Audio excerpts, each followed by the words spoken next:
All right, everybody, welcome back. We're diving deep today into something I think a lot of us can relate to, procrastination. Yeah, procrastination. We all do it. Oh, yeah, definitely. And we're going to try to figure out why we do it and well, how to stop doing it, or at least how to do it less. At least how to manage it, right? Yeah, exactly. Like, what's the psychology behind this? Why do we put things off even when we know, like, we should just get them done? Right.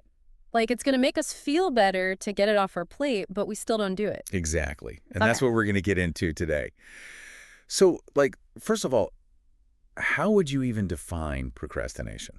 Well, I think the kind of the clinical definition is that you're delaying a task despite knowing that there's going to be negative consequences. Oh, okay. So it's not just like, oh, I'll just do the dishes later. It's like, I know I should do the dishes, and I know that if I don't do them, bad things will happen. Yeah, like they're going to pile up, they're going to get smelly, your roommate's going to yell at you. Exactly. And I still don't do them. And you still don't do them. It's that disconnect between knowing what you should do and then actually doing it. So it's almost like self-sabotage, right? Yeah, in a way it is. And I think it really ties into a lot of like fear and anxiety. Really? Yeah.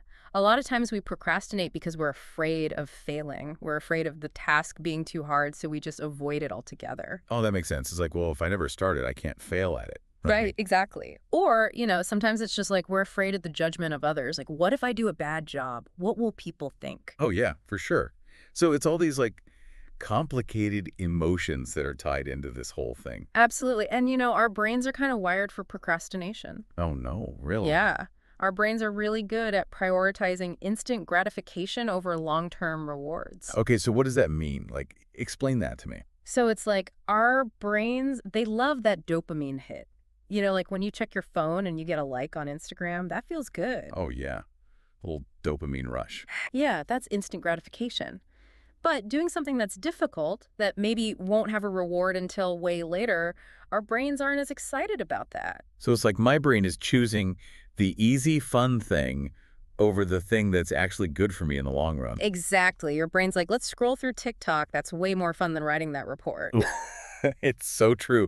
Okay, so knowing all of this, how do we, like, fight back? How do we actually beat procrastination? Well, there are a bunch of different strategies. One that I really like is breaking down tasks. Breaking them down, what do you mean? So instead of looking at this huge, overwhelming task, you break it down into smaller, more manageable steps. Okay, so, like, if I have to write a big research paper, instead of thinking about the whole paper, I just think about, like, the first paragraph. Exactly. Or even just like come up with the thesis statement today, just one tiny piece at a time. That actually makes a lot of sense. It makes it less scary, right? Yeah, it feels less overwhelming, and you get that sense of accomplishment as you check off each little step. Oh, I like that. Okay, what are some other strategies? Another good one is using time management techniques.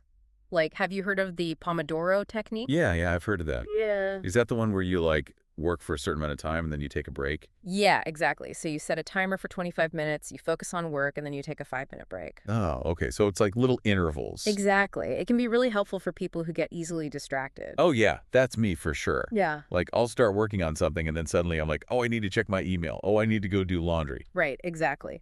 So the Pomodoro technique can help you stay on track. And of course, minimizing distractions is huge. Oh, yeah, that's a big one. Like putting your phone on Do Not Disturb or working in a quiet space. Okay, that makes sense. Yeah. But what about, like, the emotional side of procrastination? You mentioned fear and anxiety earlier. How do we deal with that? Well, I think the biggest thing is self-compassion. Self-compassion. Okay. Yeah. A lot of times we beat ourselves up for procrastinating. We feel guilty. We feel ashamed. But it's important to remember that everyone procrastinates sometimes. It's a normal human thing. So it's not just me. It's not just you, it's everyone. And being kind to yourself, forgiving yourself for procrastinating, that can actually help you move forward. Okay, so instead of, like, getting angry at myself for putting something off, I should just be like, okay, it happened. Let's move on. Exactly. Acknowledge it, learn from it, and try to do better next time.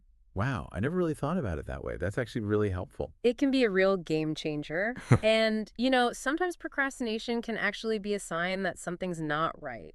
Really? What do you mean? Like if you're constantly procrastinating on a certain task, maybe it's a sign that you don't actually want to do it. Oh, okay, like maybe it's not actually important to me. Right. Or maybe it's a sign that you're burned out and you need a break. So it's important to listen to yourself and what your procrastination might be telling you. Wow, that's so interesting. I never thought of procrastination as like a message from myself. Yeah, it can be. It's like your inner self trying to tell you something. So yeah, it's Got it. important to listen. Well, this has been like incredibly enlightening. I feel like I'm already starting to understand my own procrastination better. I'm glad to hear that. So for all of you listening, I hope you're feeling the same way. And remember, you are not alone in this. Procrastination is something that we all struggle with, and there are things that we can do to overcome it. And it's not about being perfect. It's about progress, not perfection. Exactly.